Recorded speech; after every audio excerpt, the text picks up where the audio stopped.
प्यारी कहानी के साथ फिर हाजिर हुआ हूँ। एक बार तीनों दोस्तों ने कहीं घूमने का निर्णय किया।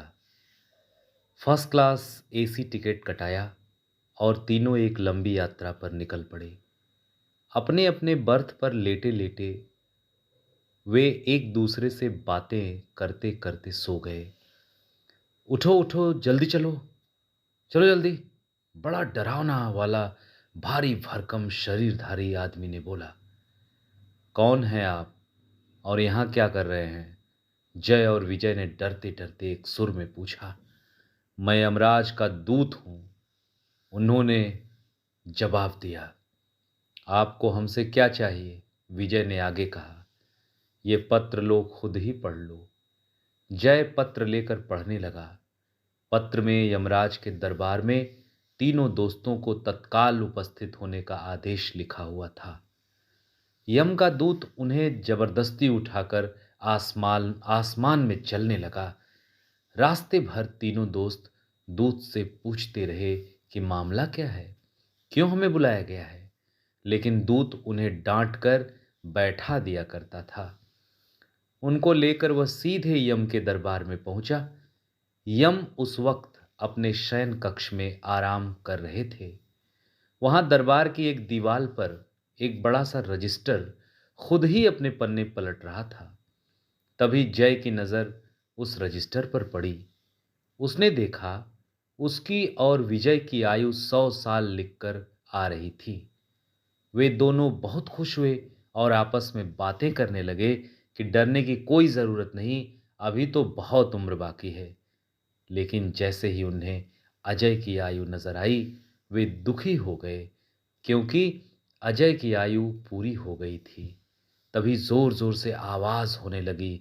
सावधान सावधान, महाराज यमराज पधार रहे हैं। चारों तरफ नगाड़े बजने लगे। कुछ ही देर बाद सन्नाटा छा गया। कार्यवाही शुरू की जाए, यमराज ने बड़ी बुलंद आवाज में आदेश दिया। महाराज, महाराज, धरती से ये तीन प्राणी लाए गए हैं। इन तीनों का जन्म से लेकर अब तक का सारा चिट्ठा टीवी स्क्रीन पर ये रहा। एक यमदूत ने उनसे कहा।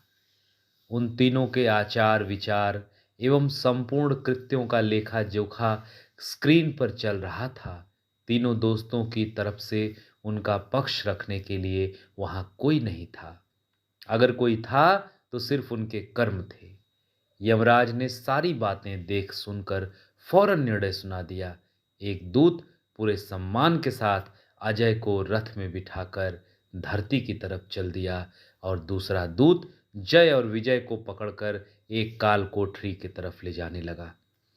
जय और विजय जोर जोर से रोने लगे। वे पश्चाताप के लिए एक अवसर की प्रार्थना कर रहे थे, लेकिन कोई उनकी बात नहीं सुन रहा था। जो दूत उन्हें काल कोठरी की तरफ ले जा रहा था, उसने बोला, जब तुम्हें धरती पर भेजा गया था तो तुम्हें 100 100 साल की आयु प्रदान की गई थी और तुम्हारे दोस्त अजय को तुमसे आधी आयु प्रदान की गई थी। लेकिन तुम दोनों ने अपने आचार विचार से अपनी आयु को खुद घटा दिया और अजय ने अपने आचार विचार से अपनी आयु को दुगनी कर दी।